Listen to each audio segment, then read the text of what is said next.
Hello friends, स्वागत है आपका अपने यूट्यूब चैनल अभ्यस्त एकेडमी पर। आज हम आपके लिए बहुत ही बड़ा खुशखबरी लेकर आए हैं। आपका वर्षों का इंतजार खत्म हुआ। राज्य सरकार ने छत्तीसगढ़ सब इंस्पेक्टर भर्ती के लिए राजपत्र में अधिसूचना जारी कर दी है। आज हम इस नए वैकेंसी के संपूर्ण पहलुओं पर चर्चा करेंगे। इसकी भर्ती प्रक्रिया क्या रहेगी, इसमें परीक्षा प्रणाली कैसे है, सिलेबस क्या क्या है, शारीरिक दक्षता, नापतोल, खेलकूद कैसे रहेगी, इसमें साक्षात्कार के क्या नियम है, कितने अंकों का होगा, नियुक्ति होती अभ्यर्थियों की पात्रता क्या रहेगी, इसमें योग्यता क्या क्या है, आरक्षण के क्या मामले हैं तथा सैलरी, संपूर्ण विषय की जानकारी आपको देंगे। आप वीडियो में अंत तक बने रहिए। ये वीडियो आपके लिए बहुत ही खास होने वाली है। आइए फिर शुरू करते हैं।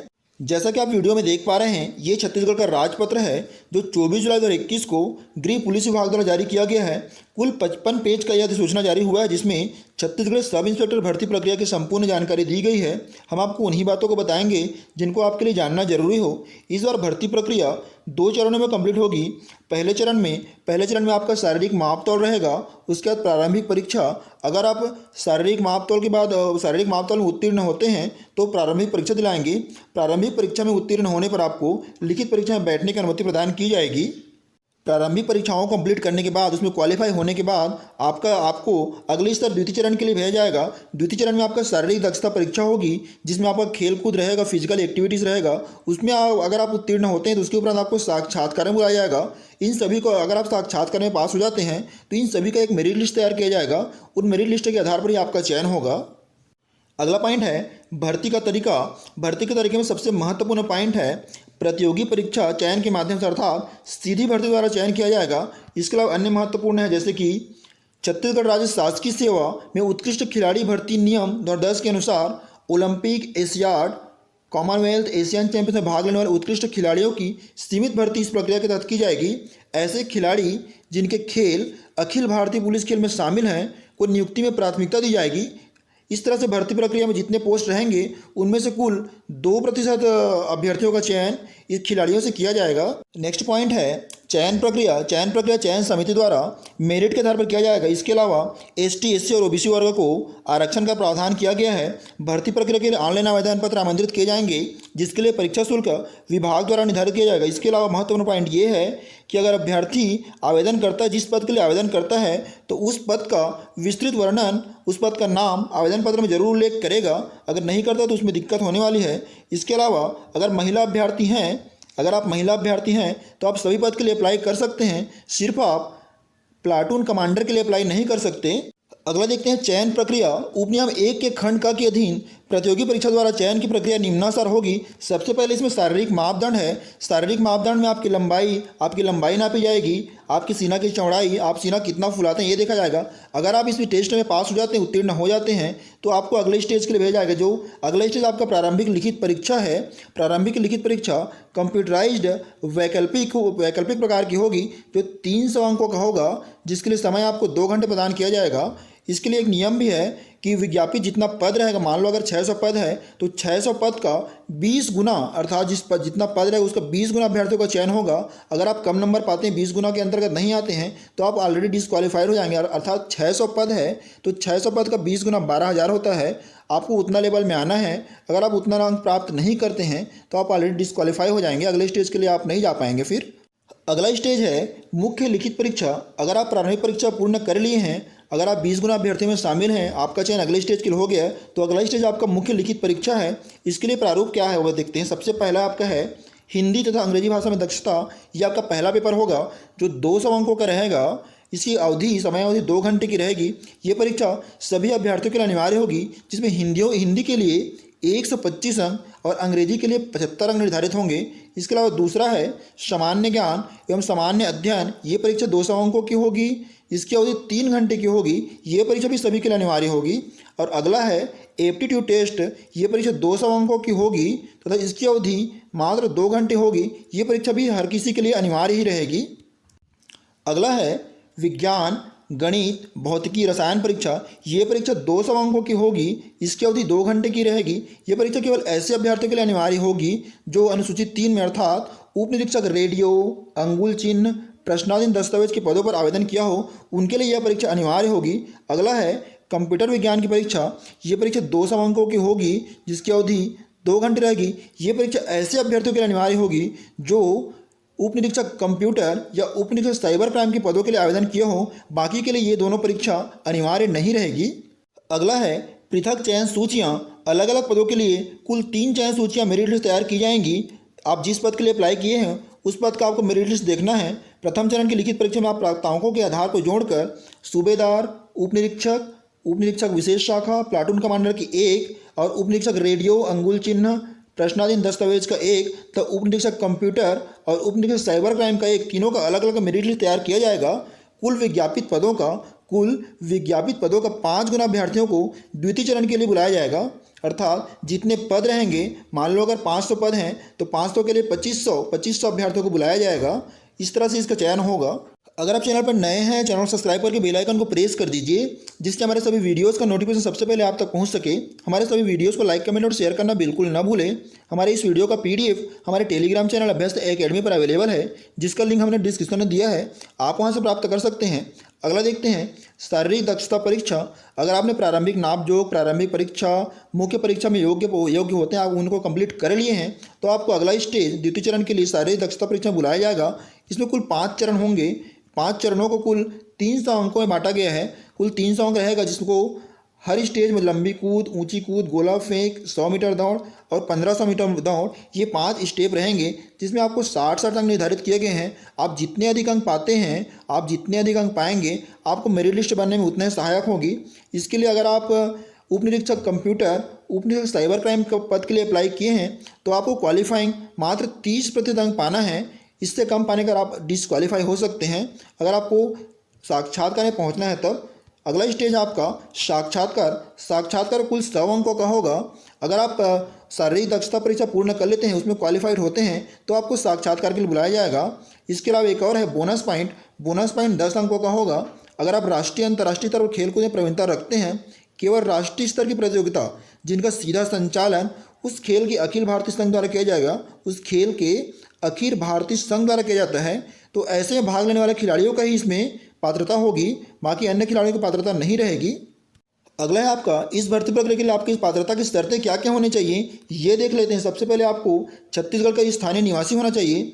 आयु देखते हैं। आपका आयु जिस कैलेंडर वर्ष में वैकेंसी प्रकाशित होता है, अर्थात इस वर्ष के जनवरी के प्रथम दिन से जो निर्धारित आयु दिया रहेगा, उससे कम नहीं होना चाहिए, न ही उससे अधिक नहीं होना चाहिए। इसके अलावा अनुसूचित जाति, अनुसूचित जनजातियों एवं अन्य पिछड़ा वर्गों के लिए आयु सीमा में 5 वर्ष का छूट प्रदान किया गया है। यदि आप शासकीय कर्मचारी हैं, शासकीय कर्मचारी होने की स्थिति में आपको आयु में 5 वर्ष का छूट प्रदान किया जाएगा। लेकिन अधिकतम आयु, अगर आप शासकीय कर्मचारी हैं तो आपकी अधिकतम आयु 36 वर्ष से अधिक नहीं होना चाहिए। इसमें आयु संबंधी भूतपूर्व सैनिकों के लिए बहुत सारे प्रावधान दिए गए हैं। अगर आप भूतपूर्व सैनिक हैं तो आपको आयु में छूट की पात्रता होगी। इसके अलावा विधवा, परित्यक्तता या विधवा महिला अभ्यर्थियों के संबंध में उच्चतर आयु 35 वर्ष तक शिथिल नहीं रहेगी। उसके उपरांत अस्पृश्यता निवारण अधिनियम 1984 के अधीन अगर आप अंतर्जातीय विवाह किए हैं तो पति पत्नी दोनों को 5 वर्ष तक की आयु में शिथिलता प्रदान की जाएगी। इसके अलावा अगर आप शहीद राजीव पांडे सम्मान, गुंडाधुर सम्मान, महाराजा प्रवीर चंद्र भजदेव सम्मान ये सब प्राप्त किए हैं या राष्ट्रीय युवा पुरस्कार प्राप्त अभ्यर्थी हैं, तो आपको आयु में 5 वर्ष तक शिथिल किया जाएगा। अगला महत्वपूर्ण पॉइंट देखते हैं शारीरिक अर्हता। हमने पहले आपको बताया था कि शारीरिक मापतौल होना है। शारीरिक मापतौल में सबसे पहले आपकी ऊंचाई नापी जाएगी। अगर आप पुरुष अभ्यर्थी हैं तो आपकी ऊंचाई कम से कम 168 सेंटीमीटर होना चाहिए। इससे कम होने पर आप डिसक्वालीफाई हो जाएंगे। अगर आप महिला अभ्यर्थी हैं तो आपकी ऊंचाई 153 सेंटीमीटर कम से कम होनी चाहिए। इसके अलावा सीना सिर्फ पुरुषों के लिए लागू होगा, महिलाओं के लिए ये वाला पार्ट लागू नहीं होगा। इसमें महिलाओं को छूट प्रदान किया गया है। पुरुषों का सीना बिना फुलाई 81 सेंटीमीटर होना चाहिए, जबकि फुलाने के बाद 86 सेंटीमीटर होना चाहिए। अर्थात फुलाने का जो स्पेस है वो 5 सेंटीमीटर से कम नहीं होना चाहिए। इसके अलावा अभ्यर्थी को शारीरिक रूप से दिव्यांग नहीं होना चाहिए तथा अभ्यर्थी में नॉक नी, फ्लैट फुट नहीं होना चाहिए। नॉक नी एवं फ्लैट फुट संबंधी पात्रता मापदंड समस्त पदों के लिए अनिवार्य होगी। साथ ही अभ्यर्थियों को चिकित्सीय दृष्टि से योग्य होना चाहिए। आंखों संबंधित कोई बीमारी नहीं होना चाहिए। अगला है चयन सूची से सेवा में नियुक्ति। सीधी भर्ती के लिए मेरिट लिस्ट तैयार की जाएगी। वो मुख्य लिखित परीक्षा, शारीरिक दक्षता परीक्षा तथा साक्षात्कार, इसके अलावा बोनस अंक से प्राप्त अंकों के आधार पर की जाएगी। अलग अलग पदों के लिए कुल 3 मेरिट लिस्ट तैयार किए जाएंगे। इसको हमने पहले भी आपको बताया है। इसके अलावा कम से कम आपको क्वालिफाई के लिए 30% अंक प्राप्त करना है। अगर 300 अंकों का फिजिकल टेस्ट है तो उसका 30% आपको 90 अंक प्राप्त करना है, तभी आप क्वालिफाई हो सकेंगे। एक समान अंक प्राप्त करने वाले जन को जन्मतिथि के अनुसार अधिक आयु वालों को वरिष्ठ माना जाएगा, उसका चयन पहले होगा। शारीरिक दक्षता परीक्षा में कम से कम आपको 30% पाना अनिवार्य है अंक। अगला देखते हैं परीक्षावधि तथा प्रशिक्षण। परीक्षावधि कुल 3 वर्षों के लिए होगा। इसके सीधी भर्ती के लिए पदों को चयनित शासकीय सेवकों को 3 वर्ष की परीक्षावधि में निम्नानुसार स्टाइपेंड देय होगा। सबसे पहले उनको प्रथम वर्ष में वेतनमान न्यूनतम 70% देय होगा, दूसरे वर्ष में 80% तथा तीसरे वर्ष में कुल वेतन का 90% प्रदान किया जाएगा।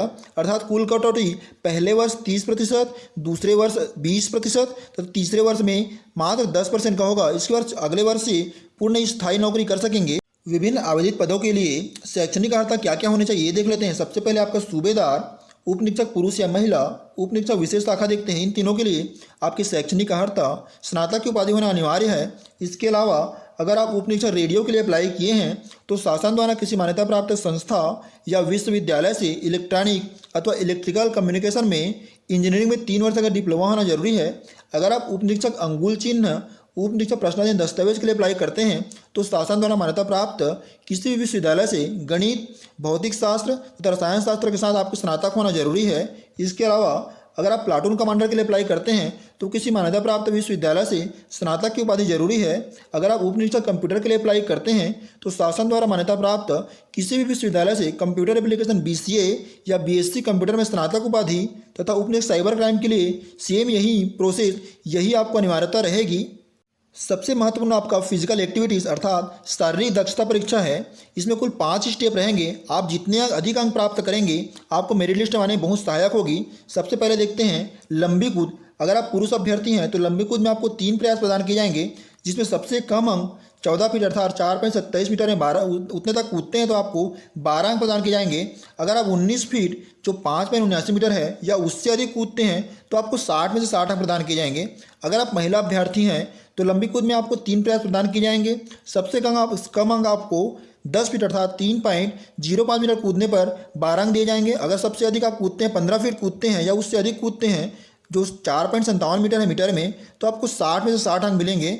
अगला देखते हैं ऊंची कूद। ऊंची कूद में अगर आप पुरुष अभ्यर्थी इसमें भी 3 प्रयास दिए जाएंगे। इसमें भी सेम वही है, सबसे कम अंक आपका 1.27 मीटर अर्थात 4 फीट 2 इंच तक कूदते हैं तो आपको 12 अंक प्रदान किए जाएंगे। अगर आप 4 फीट 10 इंच या उससे अधिक कूदते हैं तो आपको 60 में से 60 अंक मिलेंगे। अगर आप महिला अभ्यर्थी हैं तो आपको भी इसमें 3 प्रयास दिए जाएंगे। सबसे कम अंक आपका 3 फीट 2 इंच अर्थात 0.97 मीटर तक है जिसमें 12 अंक है। सबसे अधिक अंक आपका 3 फीट 10 इंच जो 1.17 मीटर है। अगर आप उतना तक कूदते हैं तो आपको 60 में से 60 अंक मिलेगा। आपको जितना अधिक हो सके उतना अंक प्राप्त करने की कोशिश करनी चाहिए इसमें।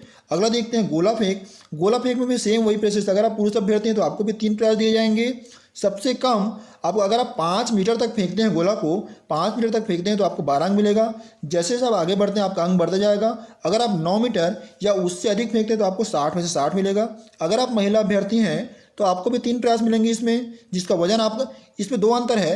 अगर पुरुष अभ्यर्थी हैं तो वजन जो गोला का वजन रहेगा आपको 16 पाउंड रहेगा। अगर आप महिला अभ्यर्थी हैं तो आप एक गोला फेंकने जो वजन है गोला का वजन है वो 8 पाउंड का रहेगा, जिसमें आपको सबसे कम अंक अगर आप 5 मीटर तक फेंकते हैं तो आपको 12 अंक मिलेंगे। अगर आप इससे सबसे अधिक फेंकते हैं 9 मीटर या उससे अधिक फेंकते हैं तो आपको 60 अंक मिलेंगे। इसके अलावा अगला देखते हैं 100 मीटर दौड़। 100 मीटर दौड़ आपका 12.5 सेकंड या इससे कम अगर दौड़ते हैं, इससे कम में अगर आप 100 मीटर कंप्लीट कर लेते हैं, अगर आप पुरुष अभ्यर्थी हैं तो आपको 60 में 60 मिलेगा। अगर आप 16.5 सेकंड से अधिक हो जाते हैं तो आपको 0 अंक मिलेगा। अगर आप बीच में कहीं भी आते हैं तो इस हिसाब से अंक आपको डिस्क्राइब किया गया है। अगर आप महिला अभ्यर्थी हैं तो आपको 100 मीटर दौड़ में 14.5 सेकंड में या उससे कम में दौड़ते हैं 100 मीटर दौड़ तो आपको 60 में से 60 मिलेगा। अगर आप धीरे धीरे कम हो जाते हैं, लास्ट आपका 18.5 सेकंड है, अगर आप उससे अधिक दौड़ते हैं 100 मीटर दौड़ तो आपको 0 अंक मिलेगा। इसके अलावा जो 1500 मीटर दौड़ है वो 5 मिनट में कंप्लीट करना है। अगर आप पुरुष अभ्यर्थी हैं तो आपको 5 मिनट में कंप्लीट करना है। अगर 5 मिनट में कंप्लीट कर दिए तो आपको 60 में से 60 मिलेगा। जैसे जैसे आप लेट होते जाएंगे, अगर आप 5 मिनट 40 सेकंड से अधिक कर दिए तो आपको इसमें 0 अंक मिलेगा। अगर आप महिला अभ्यर्थी हैं तो आपको इसको 6 मिनट में कंप्लीट करना है। आप जितना लेट करेंगे उतना आपका अंक कम होते जाएगा।